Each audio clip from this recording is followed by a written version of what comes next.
Hi, I'm Tim Gibson. I'm going to talk to you about voltage transformers. Voltage transformers are fairly common things that we will see around the house.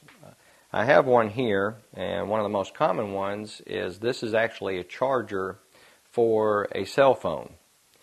And a typical thing for a voltage transformer is what it's doing is your house is wired with AC voltage, which is 120 volts of electricity, and AC stands for alternating current.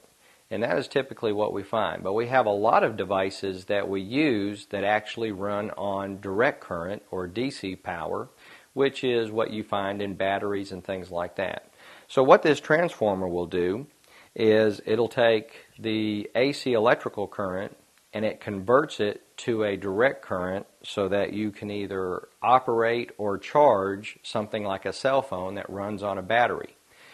And you'll find several of these devices throughout your home. You'll find them on telephone units, so there's a particular one that's got a transformer that is plugged into a wall outlet, and that runs a cordless handset with an answering machine, since those devices run on battery power. So you'll find several of those around.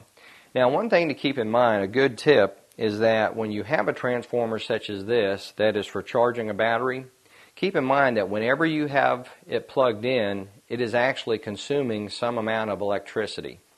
So it's usually a good idea only to keep these plugged in to items that you are currently operating. Otherwise, you're using electricity in your home that is not being fully utilized. So if you have a wireless dog fence or you have a phone with an answering machine that you want to keep running, keep those plugged in by all means.